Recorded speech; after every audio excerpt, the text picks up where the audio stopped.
Children exercise 1.5 इसमें आपको सबसे पहले देखना है कॉम्प्लीमेंट ऑफ अ सेट। तो ये क्या होता है देखिए, if you be a universal set and A is subset of you, then the complement of A is the set of all elements of U which are not the element of A. We write it as complement of A. complement of A को हम कैसे represent करेंगे? A पे ऐसी है dash लगा दीजिए, तो इसको हम पढ़ते हैं complement of A। फॉर्मूला इसका अगर आप देखें तो complement of A is equal to होता है यू माइनस ए, जहां पे यू क्या है? यूनिवर्सल सेट है। अब यहाँ पे आपको इस चीज को मैं बताता हूँ। जैसे इनका कहने का मतलब ये है कि अगर एक कोई आपका यूनिवर्सल सेट है, यूनिवर्सल सेट का मतलब जैसे हो गया, अगर हम नेचुरल नंबर्स का सेट ले लें जैसे 1 से लेकर इनफाइनाइट तक, तो वो हमारा क्या हो गया? यू, यानी यूनिवर्सल सेट। और अगर हम ये मान लेते हैं कि ए हमारा कोई सेट है जो कि इवन नंबर्स का सेट है, जैसे इवन नंबर्स का सेट यानी क्या हो जाएगा? ए इज इक्वल टू 2 4 6 8 आगे एंड सो ऑन। तो हमारा कॉम्प्लीमेंट ऑफ ए क्या होगा? u minus A. U minus A का मतलब यूनिवर्सल सेट से जो हमारा a है उस सेट के सारे एलिमेंट्स को आप माइनस कर दीजिए, यानी हटा दीजिए। तो आपका कॉम्प्लीमेंट ऑफ a क्या आएगा? अगर हम नेचुरल नंबर में से इवन नंबर्स हटा दें तो क्या मिलेगा? Obviously odd numbers. तो यानी तब हमारा कॉम्प्लीमेंट ऑफ a क्या आएगा? ऑड नंबर्स का सेट आएगा। तो इस पे हमारे पास कुछ प्रॉपर्टीज हैं, जैसे देखिए कॉम्प्लीमेंट लॉज। इसमें क्या होता है कि मान लीजिए अगर आपके पास कोई सेट A है, ठीक है, अगर उस सेट का हम कॉम्प्लीमेंट ऑफ A निकाल लें यानी A डैश, और फिर इन दोनों का यूनियन फाइंड करें तो हमेशा आपको यूनिवर्सल सेट मिलेगा। ठीक है, इसी का एक और पार्ट है आपका, अगर A इंटरसेक्शन A डैश हम निकालते हैं तो फाई मिलेगा आपको। ये चीजें आपको याद रखनी है।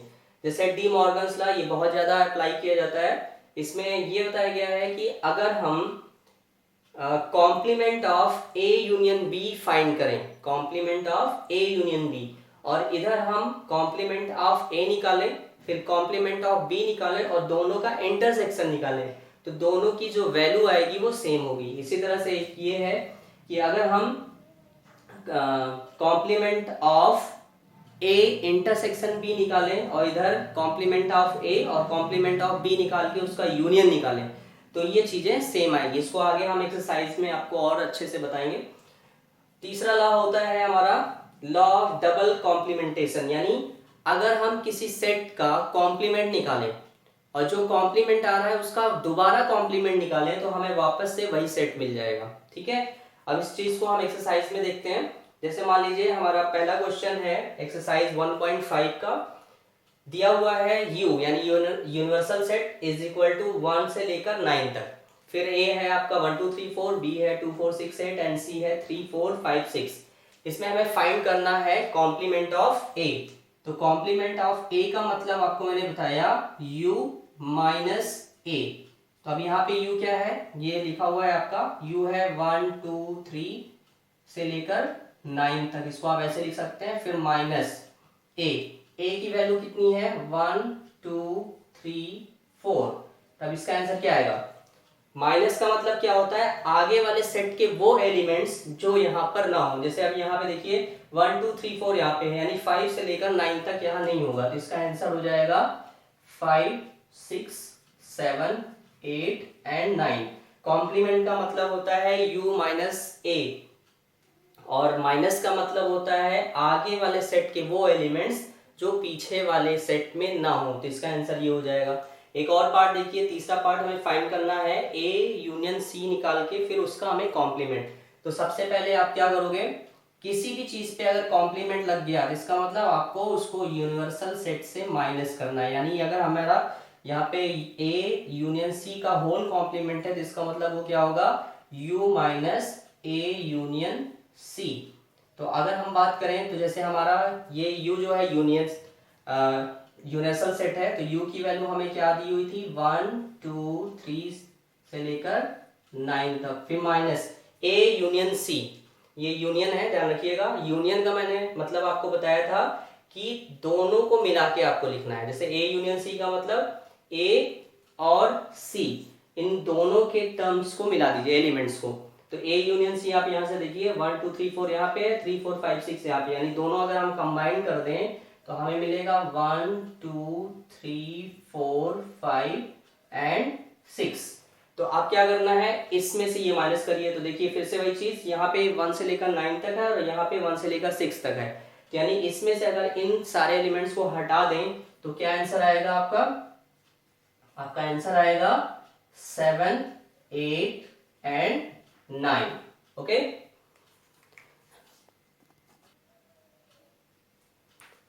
थर्ड पार्ट में इससे देखिए पूछा गया है complement of b minus C. तो फिर से वही चीज, complement of b minus C means universal set minus b minus C. तो सबसे पहले आपको क्या करना है, यूनिवर्सल सेट की आप वैल्यू लिख दीजिए और यहाँ पे b माइनस सी है तो b माइनस सी की वैल्यू आप यहाँ से निकाल लीजिए। जैसे b माइनस सी, तो b माइनस सी का मतलब क्या होगा, b के ऐसे एलिमेंट जो c में नहीं है। जैसे 2 देखिए यहाँ पे नहीं है तो आप 2 ले लेंगे, 4 वहां पे है नहीं ले सकते, 6 भी वहां सी में है नहीं ले सकते, 8 नहीं है तो 8, तो यानी b माइनस सी की वैल्यू ये होगी। अब इसमें से इसको माइनस करना है तो सीधी सी बात है, इसके ऐसे एलिमेंट्स जो यहाँ पे नहीं हो तो आप 2 और 8 हटा दीजिए। तो 2 और 8 अगर आप हटा देंगे तो क्या बचेगा, 1 3 4 5 6 7 एंड 9। तो ये हमारा आंसर हो गया। Children, see question number 3. Question is universal set is x such that x is a natural number and a is x such that x is an even number. So here we have to find the complement of a. तो complement of a means universal set minus a. तो अब यहाँ पे आप देखिए u क्या था, natural number का सेट है, a क्या है, इवन नंबर का सेट है। तो अगर हमें कॉम्प्लीमेंट ऑफ ए निकालना है जिसका मतलब u माइनस ए हमें निकालना है, तो आपको क्या करना है, यूनिवर्सल सेट के एलिमेंट से a के एलिमेंट्स को हटा देना है, यानी नेचुरल नंबर में से इवन नंबर आप हटा दीजिए तो क्या बचेगा, ऑड नंबर। तो इसका मतलब कॉम्प्लीमेंट ऑफ ए क्या आएगा, ऑड नंबर्स का सेट। तो इसको आप इस तरह से लिख सकते हैं। देखिए इसी में एक तीसरा पार्ट है आपका, वहां पे सेट नहीं दिया है तो आप एक ए बी सी कुछ भी मान सकते हैं। तो मैंने मान लिया है कि c is equal to X such that x is a positive multiples of 3, यानी c क्या है, मल्टीपल्स ऑफ 3 का सेट है। अब हमें क्या करना है, कॉम्प्लीमेंट ऑफ c निकालना है। तो कॉम्प्लीमेंट ऑफ c का मतलब u में से c को आप हटा दीजिए। तो फिर से वही चीज, अगर हम नेचुरल नंबर में से मल्टीपल्स ऑफ 3 को हटा दें तो क्या मिलेगा, नॉट अ मल्टीपल ऑफ 3, यानी ऐसे नंबर मिलेंगे जो मल्टीपल ऑफ 3 नहीं होंगे। तो ये आंसर हो गया। इसी में एक आपका 8th पार्ट है, देखिए दिया हुआ है x such that x plus 5 is equal to 8। तो इस तरह के क्वेश्चन में पहले आपको यहाँ पे जो दिया होगा उसको सॉल्व करना होगा। जैसे यहाँ पे x plus 5 is equal to 8 है तो इसको हम 5 उधर कर देंगे तो 8 माइनस 5 यानी x की वैल्यू आ गई 3। तो इसका मतलब d जो आ रहा है वो सेट है, उसका जो एलिमेंट है वो सिर्फ 3 होगा। अब हमें क्या करना है, कॉम्प्लीमेंट ऑफ d निकालना। तो फिर से कॉम्प्लीमेंट जिसका भी निकालना है उसको क्या करते हैं, यूनिवर्सल सेट से हम माइनस कर देते हैं। तो यानी d complement of d is equal to क्या होगा, u माइनस सेट d। तो अगर हम नेचुरल नंबर में से 3 हटा दें तो क्या बचेगा, नेचुरल नंबर ही बचेगा एक्सेप्ट ऑफ 3। तो ये आपका आंसर हो गया। इसी तरह से एक और देखिए 11th पार्ट जो दिया हुआ था कि x such that x is natural number and 2x plus 1 is greater than 10। तो पहले वही चीज, इसको आप सॉल्व कर लीजिए। 2x plus 1 is greater than 10, दोनों साइड से आप 1 1 माइनस करेंगे तो यहाँ 1 कैंसिल होगा, यहाँ 10 माइनस 1 9। फिर ये जो आपका इनइक्वालिटी का टर्म आ रहा है इसमें आप क्या करिए, दोनों साइड को 2 से डिवाइड कर दीजिए। तो इधर आएगा x और इधर हो जाएगा 4.5, यानी x की वैल्यू 4.5 से बड़ी। तो e आपका क्या हो जाएगा, यहाँ पे देखिए x की वैल्यू कितनी आ रही है, ग्रेटर देन 4.5, यानी e क्या होगा, यहाँ पे देखिए लिखा हुआ था नेचुरल नंबर, तो 4.5 से बड़ा नेचुरल नंबर क्या हो सकता है, 5 6 8 एंड सो ऑन। तो अगर e हमारा ये आ गया तो अब हमें क्या करना था, कॉम्प्लीमेंट ऑफ e निकालना था। तो फिर से वही चीज u माइनस ई, तो यूनिवर्सल सेट यानी नेचुरल नंबर का सेट। तो नेचुरल नंबर में से आपको ये 5 6 7 8 घट माइनस कर देना है तो क्या बचेगा, 1 2 3 4, क्योंकि 5 से लेकर आगे तक के आपके हट जाएंगे तो बचेगा सिर्फ यहाँ पे 1 2 3 एंड 4। इसी तरह से क्वेश्चन नंबर 5 है, यहाँ पे हमको क्या करना है, कुछ ये a यूनियन b जो दिया है इसका कॉम्प्लीमेंट का हमें क्या करना है, वेन डायग्राम बनाना है।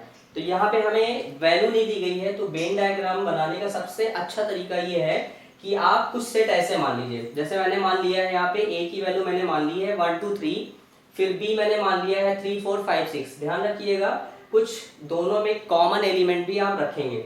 उसके बाद एक ऐसा यूनिवर्सल सेट मानिएगा जिसमें इन दोनों के सारे एलिमेंट्स आते हो और एक दो एक्स्ट्रा भी छूटते हो। जैसे यहाँ पे मैंने 1 2 3 लिया, फिर देखिए यहाँ पे मैंने 3 से स्टार्ट किया जिससे मुझे कॉमन भी मिल जाए, और फिर इन दोनों के सारे एलिमेंट्स को मिलाकर एक सेट हम बनाएंगे जिससे हम बोलेंगे यूनिवर्सल सेट। तो यहाँ पे हमारे पास 6 तक था तो मैंने एक और एक्स्ट्रा मान लिया यानी 7।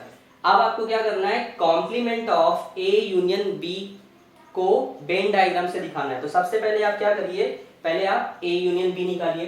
तो ए यूनियन बी का मतलब ए और बी जो हमारे दो सेट हैं उनके सारे एलिमेंट्स, तो 1 2 3 3 4 5 6। तो इसका मतलब हमारा जो ए यूनियन बी होगा वो 1 से लेकर 6 तक होगा। फिर हमें क्या करना है, complement of A union B निकालना है। तो complement of A union B का मतलब फिर से जिस पे भी कॉम्प्लीमेंट लग जाए उसको क्या करना है, यूनिवर्सल सेट से माइनस कर देना है। तो universal set minus A union B. तो अब आप यहाँ पे देखिए यूनिवर्सल सेट हमने क्या माना था 1 से लेकर 7 तक, और ए यूनियन बी हमारा क्या आ गया 1 से लेकर 6 तक। तो 1 से 7 ये है और 1 से 6 ये है, तो इसमें इसको आप माइनस कर देंगे तो आपको मिलेगा 7।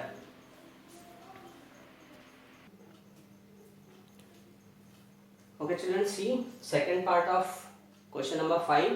Here we have to find show the Venn diagram of complement of A intersection complement of B. So first we will find the complement of A. तो same process, complement of A means U minus A.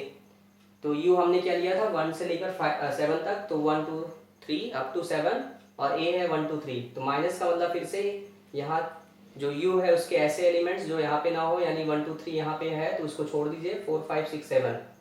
इसी तरह से complement of B का मतलब U यानी universal set minus B। तो ये हो जाएगा। अब यहाँ पे देखिए इसके ऐसे एलिमेंट जो यहाँ पे ना हो, तो यहाँ पे जैसे 1 है 2 है तो 1 2 हो जाएगा, और 7 3 4 5 6 यहाँ पे है तो हम नहीं ले सकते। तो हमारे पास कॉम्प्लीमेंट ऑफ A आ गया, कॉम्प्लीमेंट ऑफ B आ गया। फिर हमें क्या करना है, इन दोनों का इंटरसेक्शन निकालना है। तो इंटरसेक्शन निकाल लीजिए, 4 5 6 7 ये आया था हमारा कॉम्प्लीमेंट ऑफ ए, और बी आया था 1 2 7। अब इन दोनों का इंटरसेक्शन का मतलब दोनों के कॉमन एलिमेंट, तो सिर्फ 7 ही है जो कॉमन है। तो अब यहाँ पे देखिए सेकंड पार्ट का भी आंसर 7 आ रहा है और फर्स्ट पार्ट का आंसर भी 7 आ रहा है। तो इसको हमें वेन डायग्राम में कैसे रिप्रेजेंट करना है वो देखिए। सबसे पहले देखिए जैसे जो आपने सेट यहाँ पे सपोज किया है उसमें दोनों में सबसे पहले जो कॉमन एलिमेंट है वो आप इन दोनों जो सर्किल आपने बनाया है उसके बीच वाले पार्ट में लिखेंगे। एक चीज और जान लीजिए, यहाँ पे ये जो रेक्टेंगल होता है वो यूनिवर्सल सेट को रिप्रेजेंट करता है। पहला वाला जो सर्किल है वो पहले सेट यानी ए को रिप्रेजेंट करेगा, दूसरा वाला जो सर्किल है वो दूसरे सेट यानी बी को रिप्रेजेंट करेगा, और ये जो बीच का पार्ट आपको दिख रहा है ये हमारा कॉमन जो दोनों में होगा वो लिखा जाएगा। तो जैसे ए और बी में देखिए 3 दोनों में दिख रहा है, यानी आपको यहाँ पे सबसे पहले 3 लिखना है। अब बचा ये जो पार्ट, ये ए के बाकी जो एलिमेंट होंगे वो लिखे जाएंगे। जैसे ए हमारा क्या था 1 2 3 था, तो 3 हमने यहाँ पे लिख दिया। अब बचा 1 और 2, तो 1 और 2 आप यहाँ पे लिख दीजिए कहीं पे भी। फिर बी में आते हैं, बी है हमारा 3 4 5 6, जिसमें से 3 आप यहाँ पे लिख चुके हैं, तो बचा आपका 4 5 एंड 6। उसके बाद यूनिवर्सल सेट की बात करिए तो 1 से लेकर 7 तक है, जिसमें से हमने 1 से लेकर 6 तक के नंबर यहाँ पे लिख दिए हैं। बचा क्या 7, तो 7 आप कहीं बाहर लिख देंगे। अब आप देखिए यहाँ पे जो आपको शेड देना है यानी जिसको आपको वेन डायग्राम में रिप्रेजेंट करना था वो था क्या 7। तो 7 आपका कहाँ है, इन सर्किल से बाहर। तो इसका मतलब आप जो शेड देंगे वो इस बाहर वाले पार्ट को शेड दे देंगे, सर्किल के बाहर का पार्ट। ठीक है, तो ये आपका वेन डायग्राम हो गया। ये सर्किल से बाहर का पार्ट आपको इसमें करना है, तो यही आपका वेन डायग्राम है।